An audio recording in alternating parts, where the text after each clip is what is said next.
Welcome to the deep dive. You're here because you want to get smart, fast on what makes people tick and how to connect better. Today, we're really focusing in on Les Giblin's The Art of Dealing with People. Some classic insights there. Absolutely. It's endured for a reason. Think of this as your shortcut, maybe, to grasping the essentials for better relationships, both, personal and professional. Exactly. We've really dug into the core of the book, the main ideas, the practical bits to pull out what's, most useful right now. Right. Our mission here, let's say, is to give you a solid handle on why people act the way they do, especially around their self-worth, their ego. And how knowing that helps you interact better. Precisely. We'll look at the ego itself, why making people feel genuinely important matters so much, and some basics on influencing attitudes. Okay, great. So let's dive right into Chapter 1 then. Thinking creatively about human relations. This really sets the stage, doesn't it? It absolutely does. It hammers home a fundamental point, how good you are with people.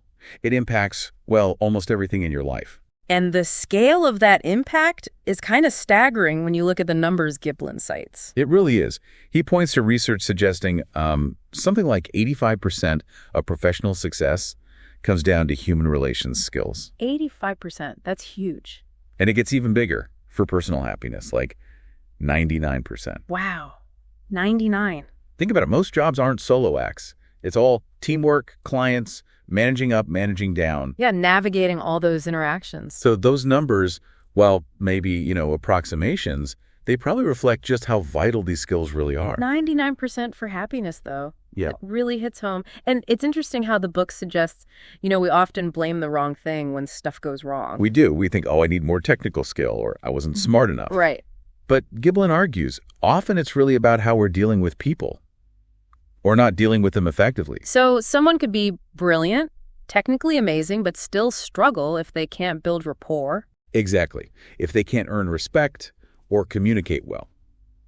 This chapter stresses that influencing people effectively, it's not about gimmicks or tricks. No quick fixes. No.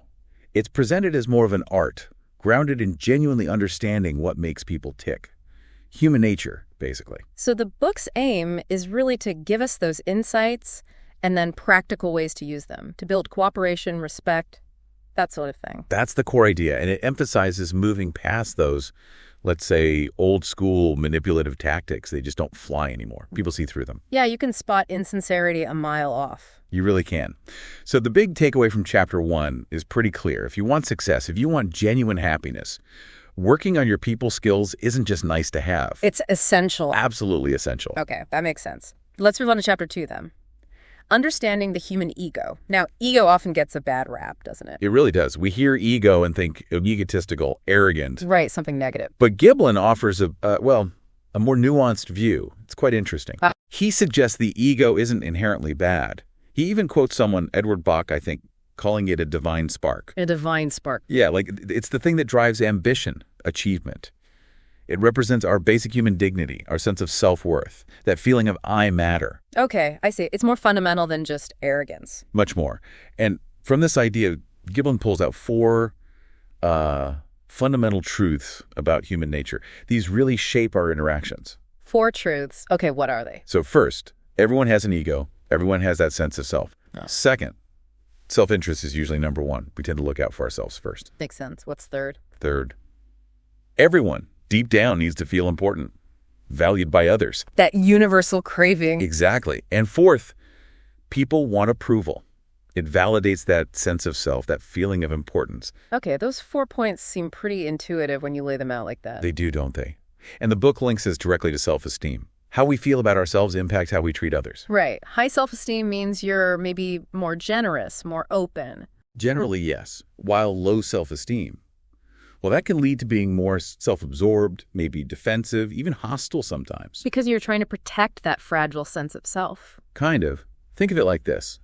If your ego feels secure and satisfied, you have the capacity to focus outward on others. But if it feels threatened or lacking? Then all your energy goes into protecting it or trying to build it up, sometimes in less than ideal ways, like being overly critical or bragging. Which brings us to Giblin's first law of human relations. Sounds important. It's positioned as foundational, yeah. The first law basically says people act primarily to enhance their own egos. Okay. To make themselves feel better, feel more important. Essentially, yes. And understanding this is key. Because if you know that's a prime motivator for almost everyone. You can work with it instead of against it. Exactly. You can find ways to appeal to that need, to validate their sense of self-worth. It makes persuasion, communication, just getting along much smoother. There was that example in the summary about getting a hotel room. Ah, right. Appealing to the clerk's competence. Yeah, making them feel important and capable, like they're the expert who can solve your problem. Precisely. It's about framing the interaction so it boosts their ego, which makes them more inclined to help you. But you mentioned nuance earlier. Is there another side to this ego coin? Well, yes.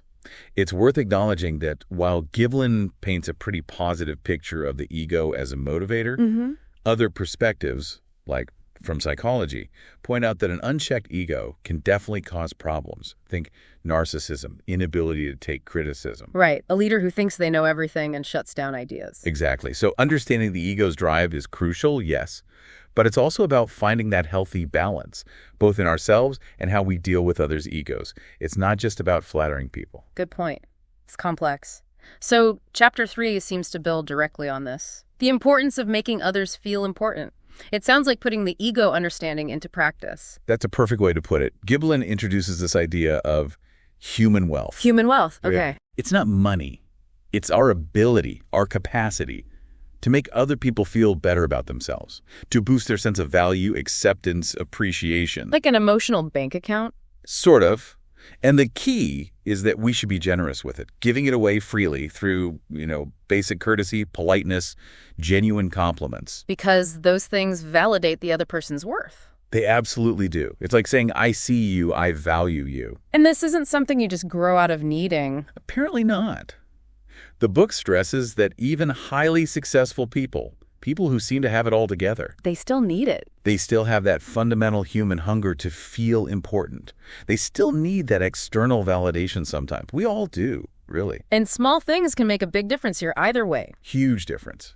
A simple acknowledgement, remembering someone's name, asking their opinion, these things build connection. And the opposite, being ignored, dismissed, feeling unseen, that really damages relationships. It absolutely does. Yeah, the summary even mentioned common reasons employees get dissatisfied. Ah, right, like not getting credit for work. Exactly, or feeling grievances aren't heard, lack of encouragement, seeing favoritism. It all comes back to feeling unimportant, devalued.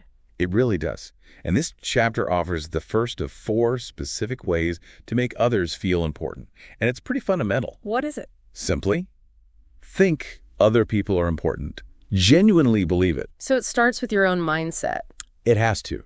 You have to adopt a genuine attitude that values the people you interact with, see their inherent worth. Okay, that's a powerful starting point. So we understand the ego, the need to feel important. Chapter 4 then shifts slightly. Controlling the actions and attitudes of others. Now, controlling sounds a bit strong. It does, doesn't it? But the way the summary explains it, it's less about manipulation and more about the influence we naturally have. Influence. That sounds better. Yeah. The idea is that everyone exerts influence whether they mean to or not. Our own attitude, our own demeanor, it ripples outwards. It affects the people around us. Definitely. It talks about the mirror effect. The mirror effect. Basically, how we act tends to get mirrored back at us.